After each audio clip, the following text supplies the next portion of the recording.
If you're someone that's been dealing with shoulder pain for a long period of time and things just feel wrong or off side to side, here are 6 things that you might want to look at from a mobility and a strength perspective. As you know, with the shoulder, there's so many different ways to move and there's so many different ways to produce force. So we've got to cast a wide net. We're going to be looking at everything from just isolated rotator cuff strength to pressing and pulling strength and even mobility as well. And if there's any huge discrepancy side to side, we're going to give you a couple of things that you can utilize to address those asymmetries. First thing we're going to look at is shoulder external rotation strength. The biggest problem that we see here is most people get discharged from physical therapy and have only been doing stuff with like rinky-dinky therabands that don't have much resistance. So for us, what we typically do is we just pick an exercise like this long seated shoulder external rotation, and we're trying to figure out what the difference is side to side. There's a couple of things that we look for. The first one is how well can the shoulder actually lower all the way down without this rolling forward? And how much weight can you lift coming up without using too much momentum? We want the range as we lower to be the same side to side, and we want the strength, the force that you can produce side to side to be fairly similar as well. We're gonna take a 6 to 8 rep max and just compare, and if there's a huge discrepancy in weight, then we're gonna address that deficit. But the key thing here is if you have isolated capacity that's missing, you're always going to be compensating when you do things on 2 arms like overhead pressing. So we start here just looking at the joint in isolation before we move on to other things. The next thing that we're going to find that's very limited is our ability to express shoulder internal rotation. So if you're trying to scratch behind your back and it feels pretty pinchy, one of the things that we'll utilize in order to address mobility is just going into shoulder IR, muscle contract and relax movements. So I'm gonna come down here and I'm trying to reach my arm as close to the ground as possible, and I'm just gonna hold that for 5 seconds. The minute that this starts to feel like it's limited, I'm gonna push up into my hand for 5 seconds. 5, 4, 3, 2, 1. Then I'm gonna lift again towards the ground for another 5 seconds. You can start to see some shakes. 5, 4, 3, 2, 1. And I'm gonna push up against my hand in that lengthened position again. 1, 2, 3, 4, 5. And I'm gonna move towards the ground.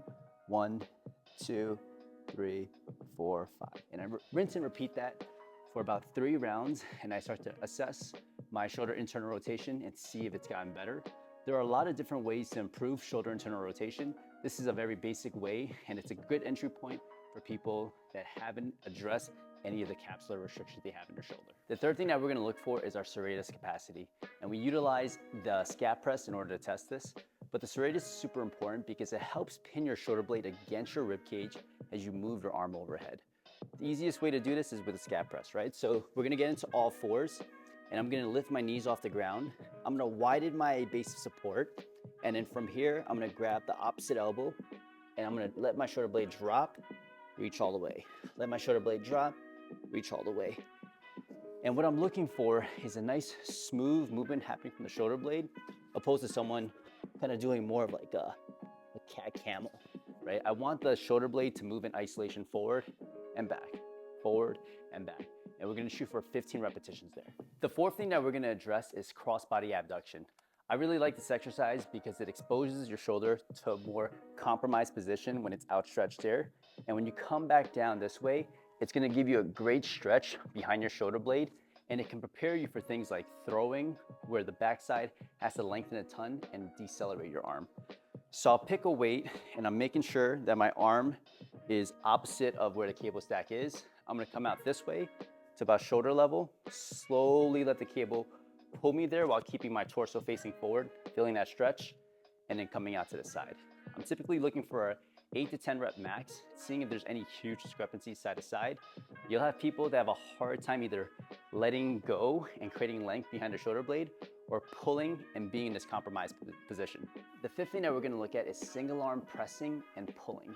And you're gonna find huge discrepancies here because if you've been doing everything bilaterally with both arms and there's been an isolated capacity that's been a deficit for a long time, you're probably compensating with your stronger side. So fairly simple. You can do a chest press here, right? Or you can even do an overhead shoulder press, but you need to do some form of pressing and pulling and seeing if there's any differences side to side. With pressing and pulling, since it's not isolated and it's more of a compound movement where you're utilizing your core and other things, I don't mind going for a lower rep max, something like 4 to 6 rep max, and seeing if there's any significant differences side to side. And if there is, again, we're just trying to address all these asymmetries so that both shoulders can function relatively the same. Last thing that we're gonna implement is just gonna be a bottoms up carry. What you're gonna find is that some people will bring it up to the bottoms up position and they have to keep the elbows so close because it's really hard for them to keep it out here. And we want the elbow to be about shoulder level. You're gonna see some shake, but you'll have people where the injured shoulder is wobbling like crazy. So we're gonna look at how much weight can that person hold side to side, and also what does the quality of that look like, right? Because they can hold similar weight, but one side is extremely shaky. We're gonna try to bridge that gap. It's a great exercise that challenges the rotator cuff as well as the forearm, and you get a lot of load throughout the whole upper body.